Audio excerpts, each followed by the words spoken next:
Que vous ayez suivi avec passion La petite maison dans la prairie lors de sa première diffusion, ou que vous ayez découvert les touchantes histoires de Laura Ingalls et de sa famille à travers les rediffusions effectuées, vous savez tout de l'émission.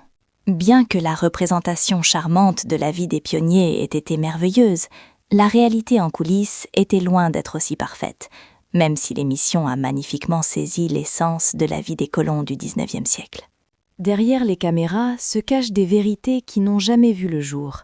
Quels furent les scandales surprenants qui éclaboussèrent le plateau et en quoi les expériences vécues en coulisses différaient-elles des histoires chaleureuses présentées à l'écran? Joignez-vous à nous alors que nous levons le voile sur ces récits peu connus et que nous explorons plus en profondeur les complexités réelles de la vie qui se cachent derrière la façade idyllique de la petite maison dans la prairie. Pousser les boutons de Mélissa tout en voyant Mélissa Gilbert incarner le personnage de Laura, membre bien-aimé de la famille Ingalls, était une expérience intrigante. L'actrice Alison Arngrim jouait le rôle de Nellie, qui appartenait à la famille Olson dans la série. Les Ingalls et les Olson étaient en effet en constante hostilité. Laura et Nellie, en particulier, entretenaient une rivalité intense. Malgré le fait que Laura Ingalls et Nellie Olson formaient des ennemis jurés à l'écran, dans la vie réelle, les deux actrices se comptaient parmi les meilleures amies. À un moment donné de la série, Nellie et Percival ont décidé de se marier, et ce, même si Steve Tracy, l'acteur incarnant Percival, était en réalité homosexuel. La relation controversée entre Nellie et Percival n'était pas mise en avant dans l'émission autant qu'on aurait pu l'attendre, dans une tentative évidente de provoquer Mélissa Gilbert. Il l'embrassait passionnément devant elle, tandis que la vie amoureuse de Laura avec son prétendant Almanzo manquait indéniablement des piquants de celle des Nellie et Percival, qui s'efforçaient de rendre leurs démonstrations d'affection les plus visibles possibles à l'écran. Bien sûr, étant l'actrice jeune et naïve qu'elle était, Gilbert subissait une véritable tourmente face à leur cruauté émotionnelle insensible. Les deux actrices passaient énormément de temps ensemble lorsqu'elles n'étaient pas engagées dans les scènes, s'adonnant à toutes sortes d'aventures folles. Leur amitié était si forte qu'elles organisaient même des soirées pyjama chez l'autre. Étonnamment, ces deux jeunes acteurs qui se considéraient comme de si bons amis étaient capables de se comporter de manière si abominable l'une envers l'autre à l'écran. Bien qu'ils fussent jeunes, leur performance reste un véritable hommage à leur talent indéniable. En ce qui concerne l'alcool et la drogue, vous pourriez être profondément choqué d'apprendre que plusieurs membres de la distribution et de l'équipe de la petite maison dans la prairie luttaient avec des dépendances troublantes. La plupart de ces problèmes impliquaient une dépendance chimique à l'alcool et aux drogues. Par conséquent, il n'était pas rare d'en découvrir sur le plateau durant les journées de tournage. D'après les rapports, l'équipe parvenait à ingurgiter 2 caisses de 30 bières chaque jour. Certains jours particulièrement stressants étaient si intenses qu'ils étaient même surnommés 3 caisses. D'après les mémoires de Mélissa Gilbert, Michael Landon était l'un des consommateurs les plus assidus sur le plateau. Un vorme deep tone, gentil en tone, avec occasionnelle light ironie. Il commençait sa journée avec une tasse de café dédiée à ses boissons alcoolisées et poursuivait avec sa consommation tout au long de la journée. La plupart des personnes présentes sur le tournage n'avaient pas conscience de la quantité qu'il ingérait. Il savait garder cela sous contrôle. Les deux actrices avaient des soirées pyjama chez l'autre. Étonnamment, ces jeunes acteurs, qui formaient de si bons amis, réussissaient à se comporter si mal l'un envers l'autre à l'écran, bien qu'ils fussent jeunes. Leur performance résonne comme un véritable témoignage de leur talent. En ce qui concerne l'alcool et la drogue, vous pourriez être choqué d'apprendre que de nombreux membres de la distribution et de l'équipe de la petite maison dans la prairie avaient d'importantes dépendances. La plupart des dépendances concernaient une addiction chimique à l'alcool et à diverses drogues. En conséquence, il n'était pas rare d'en apercevoir sur le plateau. Selon les rapports, l'équipe parvenait à ingurgiter 2 caisses de 30 bières chaque jour. Lors de certains jours particulièrement difficiles, on a même entendu parler de l'idée de 3 caisses. Selon les mémoires de Melissa Gilbert, Michael Landon était l'un des plus grands buveurs sur le plateau. Il commençait sa journée avec un café où il avait ajouté un peu d'alcool et continuait à boire en journée. La plupart des personnes présentes sur le plateau n'étaient pas conscientes de la quantité qu'il consommait. Il savait bien garder ça sous contrôle. Un vor deep, gentil en ton, avec occasionnelle light ironie. Silence. Mais finalement, l'ampleur complète de son problème avec l'alcool est devenue clairement visible. La véritable identité de Michael Landon. Michael Landon était en fait de confession juive, bien que son personnage dans la série véhicule souvent un message chrétien. Dans la vie réelle, il se considérait comme juif. Michael Landon n'était simplement qu'un nom d'artiste. Il était né sous le nom d'Eugene. Malgré son obligation de jouer un chrétien à l'écran, cela ne correspondait pas tout à fait à l'identité de Landon. Un warm deep voix, gentil en ton, avec occasionnelle latironie. Cela le mettait en conflit avec ses racines culturelles et ses croyances personnelles. Il a grandi à New York, puis dans le New Jersey. Son père, Maurice Horowitz, était juif, alors que sa mère, Peggy, était catholique. Par la suite, il a fait savoir qu'il épousait l'identité culturelle de son père, bien qu'il ne se reconnaisse dans aucune croyance religieuse spécifique. Néanmoins, il croyait en l'existence de Dieu, mais s'identifiait uniquement comme juif d'un point de vue cultural. La chevelure de Landon, avec ses boucles caractéristiques, était très impressionnante. Mais si vous pensiez que sa magnifique chevelure brun foncé était entièrement naturelle, vous vous trompiez complètement. Son apparence iconique provenait d'un flacon de teinture. Sa véritable couleur de cheveux était un brun cendré doux. Il avait une approche très sérieuse de sa couleur capillaire. Il se rendait régulièrement chez un coiffeur expert pour s'assurer que la teinture soit parfaite. Cela dit, lorsqu'il a commencé à avoir quelques cheveux gris, les lumières sur le plateau, ainsi que la lumière naturelle du soleil, donnaient à sa teinture une nuance pourpre particulière. Les producteurs ont dû faire appel à des coloristes professionnels supplémentaires pour résoudre ce dilemme. Ce sujet sérieux a été traité dans la série. En général, La petite maison dans la prairie maintenait un ton plutôt léger, mais de temps à autre, elle abordait des thèmes beaucoup plus sérieux. C'était à une époque où la télévision commençait à franchir les limites de ce qui était perçu comme socialement et politiquement acceptable.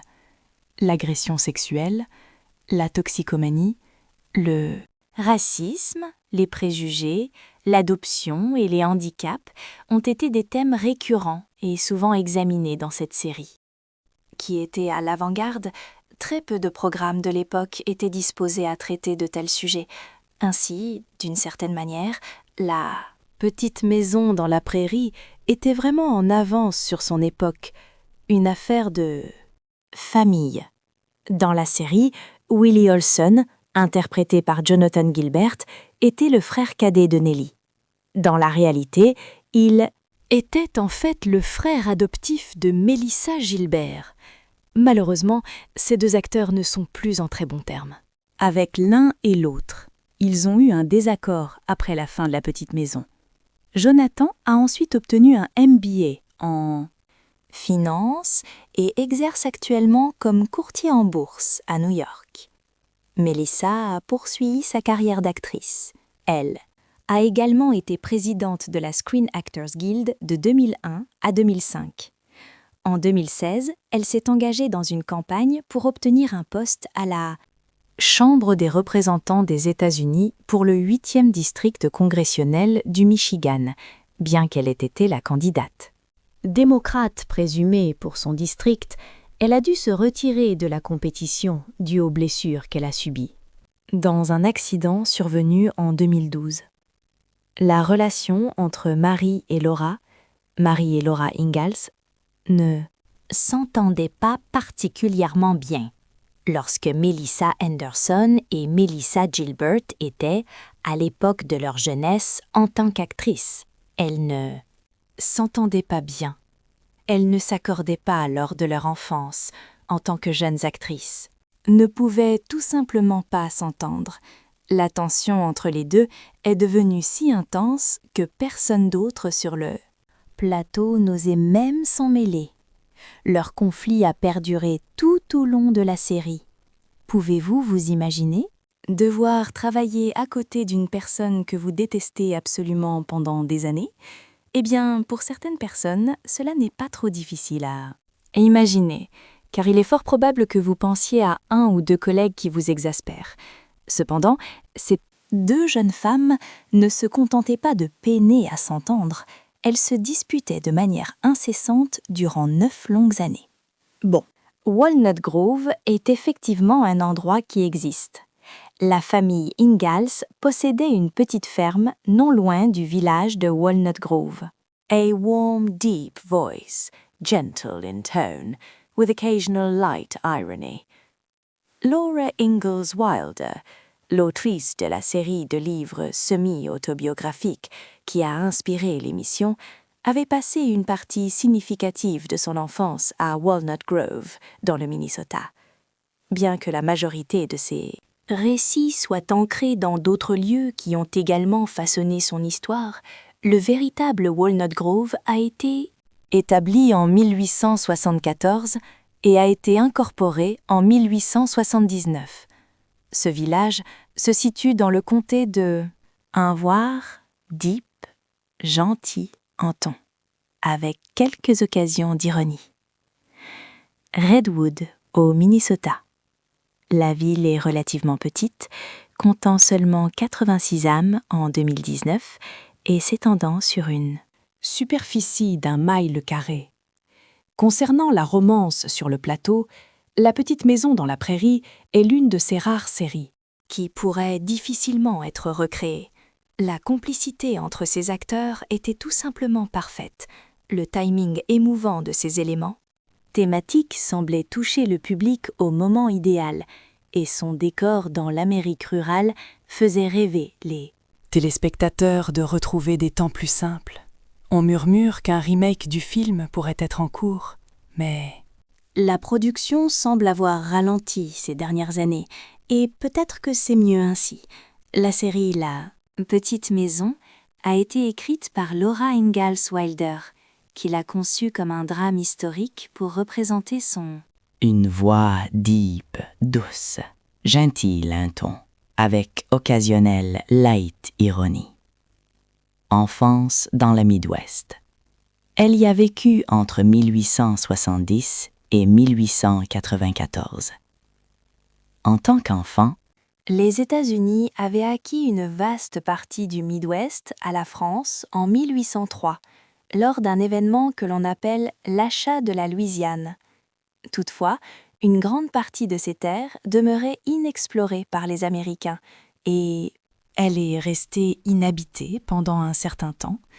La pratique de l'établissement de fermes familiales est devenue en vogue lorsque les familles se déplaçaient vers l'inconnu et construisaient des maisons sur ces terres. Les pionniers se concentraient exclusivement sur l'autosuffisance, bâtissant leurs propres maisons, cultivant leur propre nourriture et, parfois, fabriquant même leurs propres vêtements.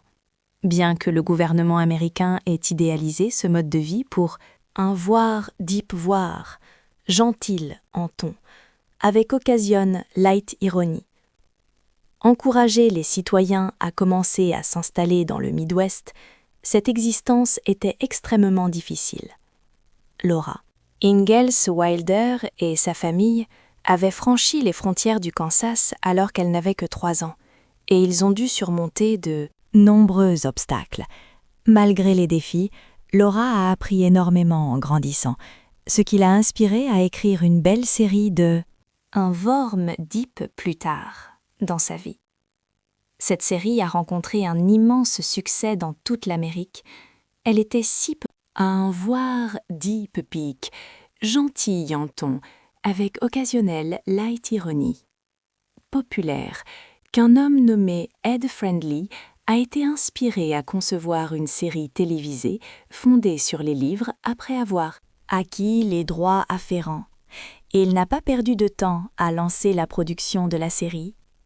La petite maison dans la prairie a été livre quelques années plus tard dans sa vie.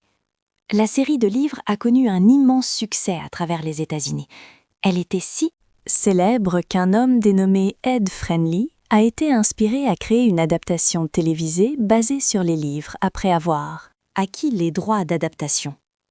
Il n'a pas perdu un instant pour produire la série.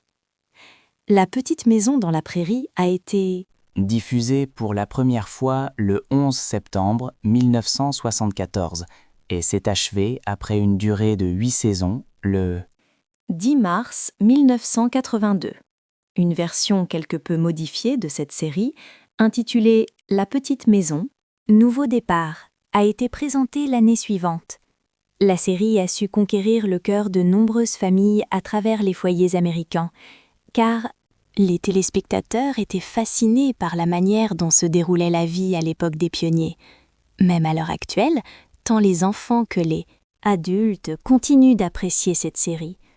Une grande part du succès de l'émission peut être attribuée aux talentueux acteurs qui en faisaient partie. Une voix deep d'Ed, gentil en ton, avec occasionnelle light irony. Melissa Gilbert et Michael London ont partagé une amitié tumultueuse. Melissa Gilbert incarnait le personnage principal de la série, Laura Ingalls, tandis que Michael London jouait le rôle de Charles Ingalls. Lorsque Melissa n'avait que 11 ans, son père adoptif a tragiquement mis fin à ses jours. Bien qu'on lui ait mentionné à l'époque qu'il avait subi une crise, Melissa a ressenti par la suite un immense vide en matière de figure paternelle. Toutefois, une fois qu'elle a été sélectionnée pour le rôle de Laura Ingalls, elle a découvert qu'elle avait une grande admiration pour Michael London. Les deux ont tissé des liens très forts et Michael lui a même déclaré qu'il l'aimait comme une fille. Ils partageaient de nombreuses plaisanteries lorsque l'équipe de tournage ne filmait pas. Malheureusement, une relation a connu un tournant difficile. Michael a choisi de divorcer de son épouse pour entamer une liaison amoureuse sur le champ, à un plateau avec une maquilleuse nommée Cindy Clerico.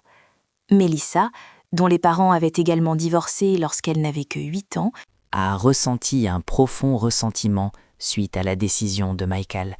Elle était si colère qu'elle a décidé de couper tout lien avec lui. Bien qu'ils aient perdu cette relation privilégiée durant un certain temps, Melissa a finalement réalisé qu'il était temps de tourner la page. Lorsque Michael a reçu un diagnostic de cancer du pancréas, Melissa a décidé de se réconcilier avec lui. Après sa disparition, elle a même choisi de nommer l'un de ses enfants Michael en son hommage. Melissa Gilbert a rencontré des difficultés à jouer les scènes romantiques, son premier baiser dans la vie réelle, alors que de nombreuses jeunes actrices sont encore régulièrement choisies pour incarner des romances avec des hommes significativement plus âgés, a rendu cela encore plus délicat lors de la production de La petite maison dans la prairie. Cela compliquait particulièrement les romances à l'écran pour la pauvre Melissa Gilbert. Melissa n'avait que 15 ans lorsqu'elle a dû réaliser son premier baiser devant la caméra. C'était également son premier baiser dans la réalité. Dans La petite maison dans la prairie, le personnage de Melissa, Laura, se marie avec Almanzo Wilder. Almanzo Wilder était joué par l'acteur Dean Butler, qui avait à cette période 23 ans. Cette situation a rendu toute l'expérience extrêmement inconfortable pour Melissa, qui craignait d'embrasser un homme beaucoup plus âgé qu'elle. Elle a partagé ses inquiétudes avec son ami proche et figure paternelle de l'époque, Michael London, qui était également en charge de la réalisation de nombreux épisodes.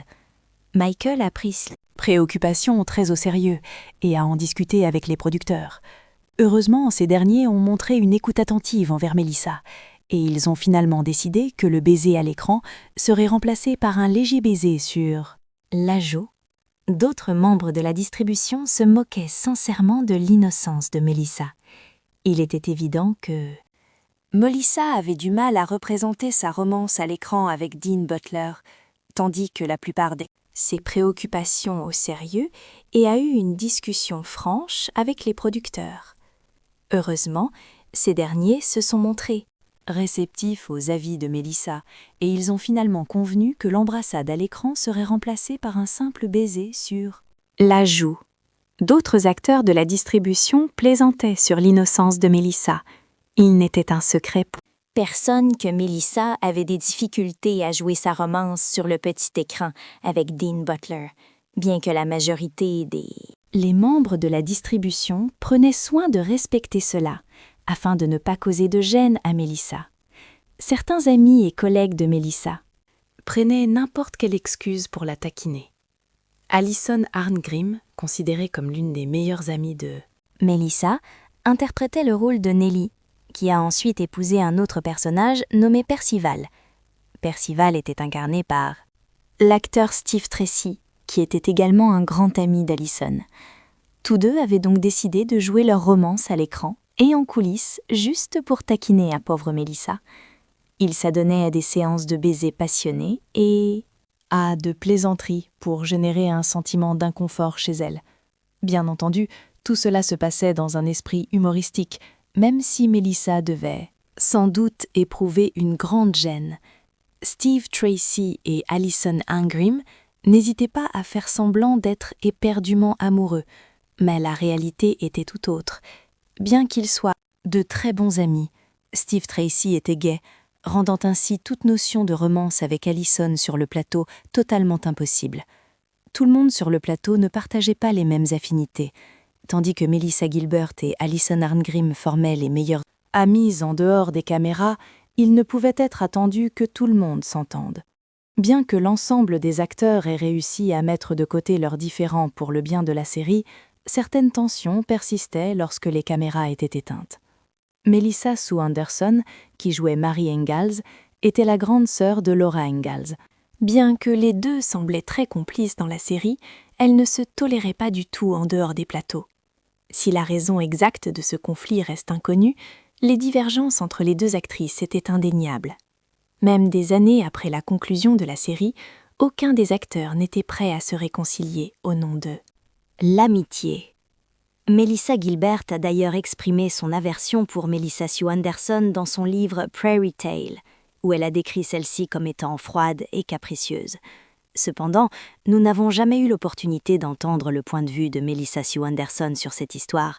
C'est pourquoi la véritable nature de leur querelle pourrait demeurer un mystère pour l'éternité. Cependant, il faut noter que même si Melissa Gilbert est a warm, deep voice, gentle in tone, with occasional light irony, Melissa Sue Anderson avait manifesté de plus de ressentiment l'une envers l'autre. Melissa Gilbert n'était pas la seule à ressentir cela. D'autres membres de la distribution auraient également fait des commentaires sur le comportement glacial de Melissa Sue Anderson. Cependant, certains ont émis l'hypothèse qu'en raison de la mère très protectrice de Melissa Sue Anderson et de son éducation surprotégée, elle n'aurait peut-être pas eu l'occasion d'apprendre à interagir de manière amicale avec les autres. Les membres de la distribution adoraient plaisanter ensemble. Malgré quelques tensions, la grande majorité des membres de l'équipe passaient des moments agréables ensemble. Les Allens étaient frères et sœurs dans la série. Michael Landon était très reconnu pour son sens de l'humour. Melissa Gilbert et Alison Arngrim ont même appris quelques ruses de ce grand farceur qu'était Michael Landon. Un jour, elles ont décidé de jouer un tour à leurs collègues en plaçant du cellophane sur l'une des toilettes. William Hitson et Laura Ingalls étaient également frères et sœurs dans la vie réelle. William Olson était interprété par Jonathan Gilbert, dont le nom de famille identique à celui de Melissa Gilbert n'était pas dû au hasard. En réalité, tous deux étaient des frères et sœurs adoptifs. Malheureusement, cependant, Melissa Gilbert a divulgué dans son autobiographie que leur relation avait souffert au fil du temps. des plateaux étaient loin d'être harmonieuses. La raison de cette rivalité demeure inconnue, mais les différences entre les deux actrices étaient significatives. Même des années après la conclusion de la série, aucun des acteurs ne semblait enclin à essayer de renouer au nom de l'amitié. Melissa Gilbert a exprimé son aversion envers Melissa Sue Anderson dans son livre Prairie Tale, où elle a décrit Anderson comme étant froide et imprévisible. Cependant, il n'y a jamais eu de retour de la part de Melissa Sue Anderson sur cette anecdote, donc la véritable explication de leur querelle pourrait demeurer un mystère éternellement, bien que Melissa Gilbert manifestait le plus de ressentiment. Envers Melissa Sue Anderson, elle n'était pas la seule à avoir ces sentiments. D'autres membres de la distribution avaient aussi rapporté que Melissa Sue Anderson se comportait de manière distante avec eux. Toutefois, certains soupçonnaient qu'en raison de la mère protectrice de Melissa, un warm, deep voice, gentle in tone, with occasional light irony. Sue Anderson, et de son éducation très encadrée, elle n'aurait peut-être pas appris à interagir amicalement avec les autres. Malgré quelques tensions, les membres de la distribution aimaient plaisanter. En dépit de quelques différends, la majorité des membres de la distribution voire des véritables moments de joie ensemble. Les Allen, par exemple, formaient une fratrie. Michael Landon était également connu pour son sens de l'humour. Melissa Gilbert et Alison Arngrim avaient même appris quelques tours de Michael Landon. Dans un épisode comique, elles, membres du casting, passaient des moments agréables en toute convivialité. Les Allens formaient un duo de frères et sœurs. Michael Landon était réputé pour ses blagues hilarantes. Melissa Gilbert et Alison Arngrim ont appris plusieurs tours de Michael Landon. Lors d'un incident marquant, elles ont concocté une farce à leur caméra d'acteur en mettant du film plastique sur l'une des toilettes. William Hansen et Laura Ingalls étaient bel et bien des frères et sœurs dans la réalité. William Olsen était interprété par Jonathan Gilbert, dont le nom de famille, qui partageait également avec Melissa Gilbert, n'était pas le fruit du hasard. Dans la vie réelle, les deux étaient des frères et sœurs adoptifs. Malheureusement, cependant, Melissa Gilbert a révélé dans son autobiographie que les liens entre eux ont évolué. Bien que les gens deviennent étrangers plus tard dans leur existence, malgré une enfance partagée et des souvenirs communs, certaines relations finissent par s'effacer avec le temps. Néanmoins, ces deux-là auront toujours l'occasion de se retrouver. Qui sait, peut-être qu'un jour, leur complicité sera aussi forte qu'auparavant. Quand ils jouaient tous deux dans la série emblématique La Petite Maison dans la Prairie, cette dernière s'est achevée de manière tragique et inattendue. La Petite Maison dans la Prairie nous plongeait au cœur de la vie des Ingalls, une famille vivant dans leur ferme à Walnut Grove, dans l'État du Minnesota. Malgré un ton généralement optimiste, de nombreux épisodes abordaient des thématiques sombres et parfois dérangeantes, telles que la pauvreté, les divorces, les problèmes de dépendance, les abus et l'alcoolisme. Pourtant, même face à un succès retentissant, la fin controversée de La Petite Maison dans la Prairie continue d'alimenter les débats et discussions aujourd'hui. Une part importante de ces échanges consiste à spéculer sur les raisons ayant conduit à l'annulation d'une série qui avait si bien su séduire le public. Michael Landon, acteur principal et également réalisateur, scénariste et producteur de cette fameuse émission, a exprimé de manière éclairante pourquoi tout cela a pris fin. Un voir deep profondément, gentil en ton, avec occasionnelle light ironie.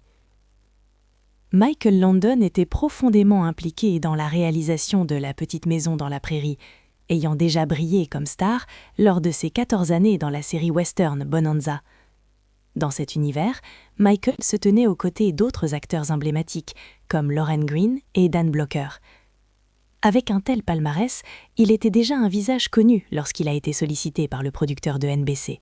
Non seulement il était prêt à jouer, Mais il avait également l'ambition de diriger le pilote de cette série dramatique familiale qui se déroulait dans le Minnesota du XIXe siècle, en l'année 1974. Dans ce projet, Michael incarnait Charles Ingalls, le patriarche de la famille Ingalls.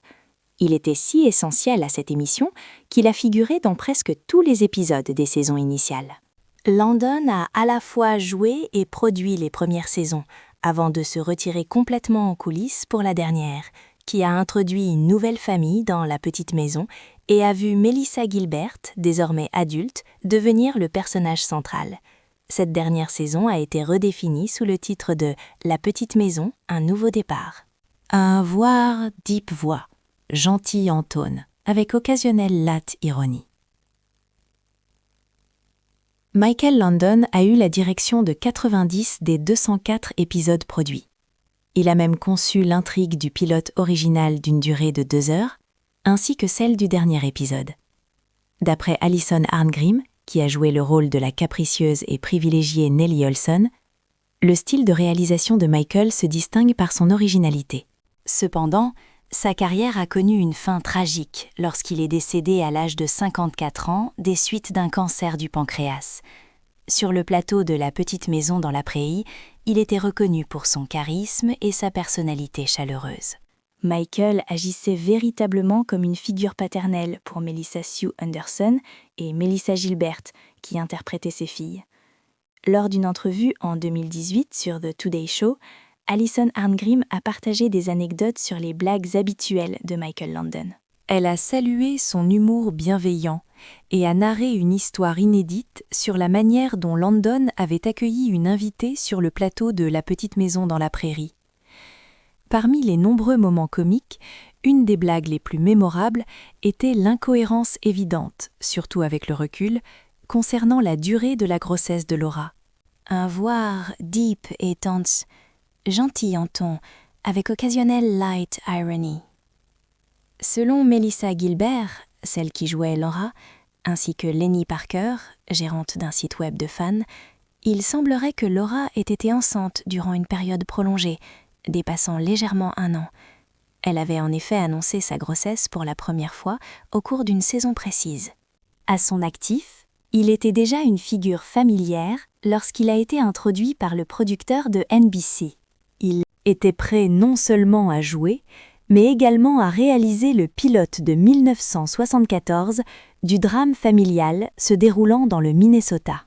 Pendant les années 1800, Michael Landon interprétait le rôle de Charles Ingalls, le patriarche de la famille Ingalls. Il a joué un rôle si fondamental dans la série qu'il est apparu dans presque tous les épisodes des saisons initiales. Landon a agi comme acteur et un warm, deep voice, gentil en tone, avec occasionnelle light ironie. Producteur des premières saisons, avant de prendre complètement du recul pour la dernière, au cours de laquelle une nouvelle famille s'est installée dans la petite maison et Melissa Gilbert, maintenant mariée, a pris le rôle principal. Cette ultime saison a été retravaillée sous le titre de La petite maison, un nouveau départ. Landon a réalisé 90 des 204 épisodes. Il a même imaginé l'intrigue du pilote initial de 2 heures et du dernier épisode. D'après Alison Arngrim, qui incarnait la capricieuse et gâtée Nellie Olson dans la série, le style de réalisation de Michael était distinctif, mais il a connu une fin tragique lorsqu'il est décédé d'un cancer du pancréas à l'âge de 54 ans.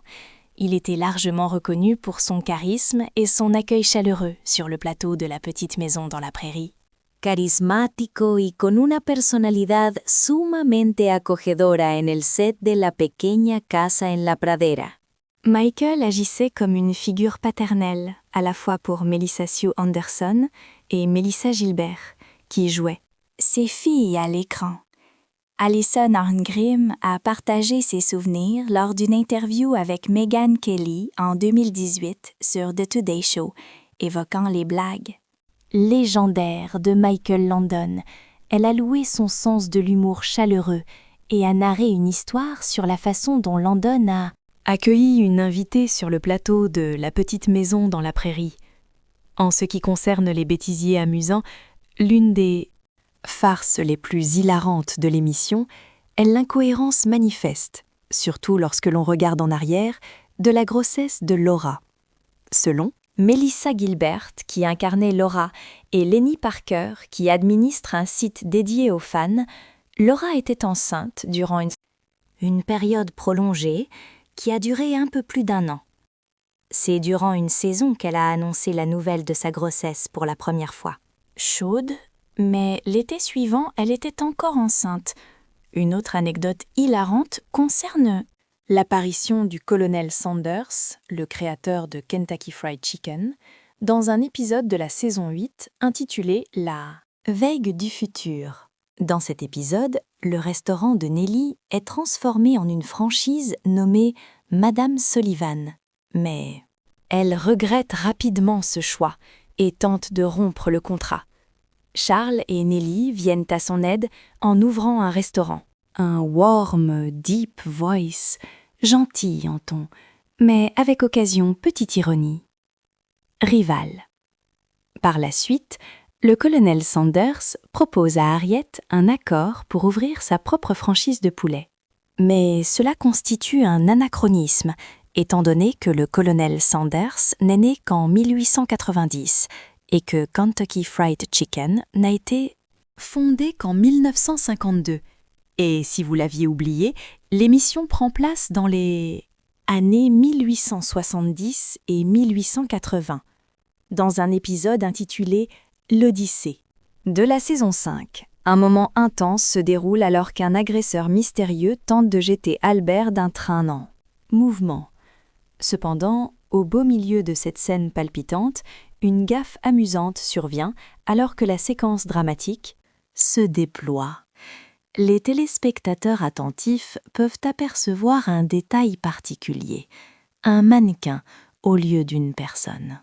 Réel et projeté du train, atterrissant avec grâce dans l'herbe. Pendant ce temps, le cascadeur audacieux roule, avec élégance en bas de la colline, dépassant le mannequin immobile, créant ainsi un contraste comique au sein du sérieux. Du tournage de La Petite Maison dans la Prairie, le rire et les plaisanteries faisaient souvent partie intégrante de la un voir deep, déliquetant, avec occasionnelle light ironie. L'un des grands instigateurs de ces farces n'était autre que le talentueux Michael Landon. Comme l'a révélé plus tard Rachel Greenbush, qui jouait la plus jeune sœur Ingalls, Carrie, lors d'une interview qu'elle a donnée il y a plusieurs années, Greenbush a partagé avec un éclat de malice que Landon était un farceur hors pair. Le duo espiègle de Greenbush et de sa sœur à l'écran, Melissa Gilbert, se rendait au ruisseau durant les pauses, se lançant dans des aventures de capture de grenouilles avec leurs petits amis, amphibies. En retour, ils revenaient sur le plateau pour offrir leur surprise glissante à Landon dans un acte joyeux. De tromperie, Landon prenait ses amphibiens insoupçonnés et les plaçait dans sa bouche, s'approchant de ses collègues avec un sourire malicieux. Il ouvrait alors la bouche, permettant à la grenouille de surgir, plongeant ceux qui l'entouraient dans un accès de panique surprise. Parmi les éléments étranges, une gaffe subtile mais remarquable. Dans l'émission se trouve la présence de branches d'arbres bruyantes à l'extérieur de une vente deep, gentille, dans le ton, avec quelques harmonies légères. Fenêtre avant, à l'étage, à côté du lit des filles. Dans au moins 2 épisodes, le monstre de Walnut Grove et la boîte à Pandore. Musique. Les branches peuvent être vues et entendues bouger et bruisser comme s'il y avait du vent dehors, même s'il n'y a pas. D'arbres de ce type près de la maison. Dans aucune autre scène de l'émission, il s'agit probablement d'une utilisation d'images d'archives ou d'un effet sonore visant à créer une certaine atmosphère. Une erreur curieuse que certains fans, observateurs ont remarqué est la couverture de famille qui semble changer de place de manière magique. On la trouve sur le lit d'Olsen, le lit des parents de Charles, et même sur le lit d'autres personnages tout au long de la saga. La série présente une couverture majoritairement blanche, ornée de petits blocs qui s'agencent pour créer un motif semblable à celui d'une couette double très classique. L'alliance d'autres couvertures apparaît aussi à divers endroits, laissant penser que l'émission a réutilisé certains accessoires et costumes au fil des saisons. Des vêtements anachroniques, une erreur fréquente qui touche de nombreux programmes historiques, se manifeste à travers les costumes et les coiffures de la série. Certains personnages de la petite maison dans la prairie arborent des vêtements ou des coiffures qui ne correspondent pas du tout aux années 1870 et 1880. Par exemple, dans plusieurs épisodes, on voit Caroline porter un soutien-gorge qui n'a été conçu qu'en 1912. De plus, certaines femmes affichent des permanentes pour des boucles qui sont typiques des années 1970 plutôt que des années 1880. Mélissa Gilbert elle-même a reconnu que ses cheveux étaient souvent trop longs et trop contemporains pour le personnage qu'elle interprétait. Un cas particulier a marqué l'esprit des fans de la petite maison dans la prairie. L'utilisateur Gorosaurus Rex sur Reddit se rappelle avec nostalgie de son personnage favori de tous les temps, Albert, et a mis en avant une incohérence déconcertante dans le téléfilm.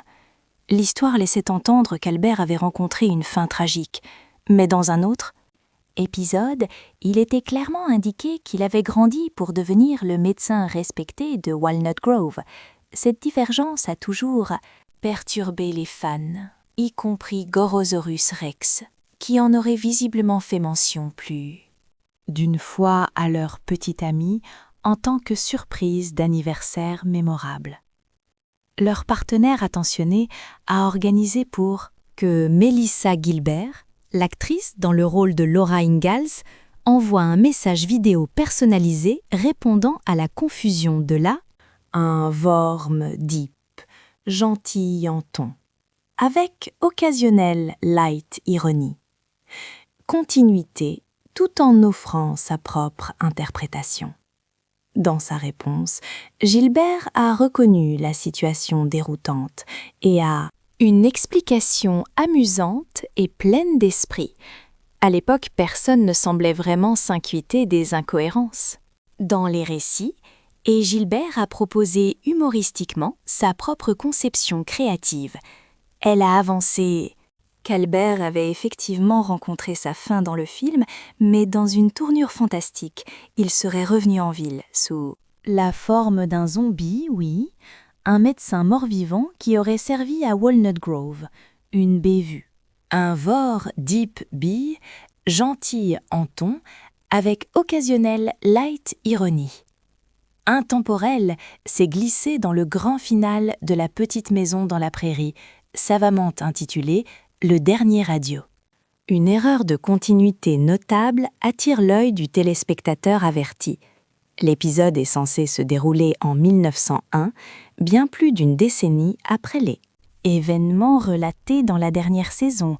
Logiquement, la plupart des adultes qui peuplaient les écrans dans les saisons précédentes auraient dû vieillir pour se retrouver dans la soixantaine ou la septantaine à cette époque. En réalité, le vrai Charles Ingalls est malheureusement décédé un an après, en 1902. De surcroît, les enfants apparus dans les dernières saisons, tels que Carrie, Jenny, Nancy, James et Cassandra, auraient dû mûrir en de jeunes adultes. Pourtant, pendant ce temps, il est curieusement notable qu'aucun personnage dans la série ne... Malheureusement, Ingalls a rendu son dernier souffle un an plus tard, en l'année 1902. De surcroît, les enfants qui ont été présents dans les dernières saisons, y compris Carrie, Jenny, Nancy, James et Cassandra, auraient grandi pour devenir, semblent avoir subi de changements significatifs d'âge. C'est comme si le temps s'était arrêté, gelant les personnages, dans un état perpétuel de jeunesse. L'incohérence devient particulièrement manifeste si l'on prend en compte la voix. Des êtres captifs d'une jeunesse éternelle. Cette incohérence est d'autant plus frappante lorsqu'on prend en compte la voix off. Que l'on entend dans le tout premier épisode de la saison 9, lorsqu'il est mentionné que l'on est au printemps de l'année 1897, soit 14 ans avant les événements survenus dans le dernier adieu. Mais on a Primavera del 1897, es decir, 14 anni antes degli acontecimenti dell'ultimo adios. Però se ha menzionato che l'impression que seulement quelques années se sont écoulées dans les vies des personnages en ce qui concerne Michael Landon. Il a eu un début de vie semé d'embûches. Landon est né sous le nom d'Eugène Maurice Horowitz le 31 octobre de l'année 1936 à Forest Hills, un quartier situé dans le Queens, à New York. En l'année 1941, alors que Landon n'avait que 4 ans, lui et sa famille ont décidé de déménager dans la ville de Collingswood. Dans le New Jersey, il a été élevé et a célébré sa bar mitzvah au temple Beth Sholom.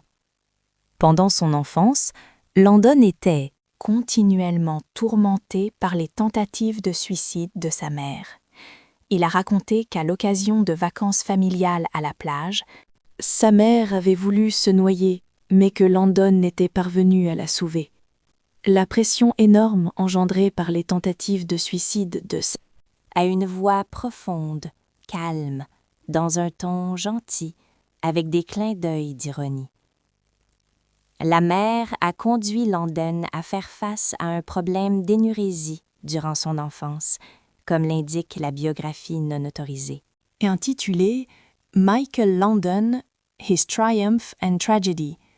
Sa mère avait l'habitude de mettre ses draps mouillés devant sa fenêtre pour que tout le monde puisse les apercevoir.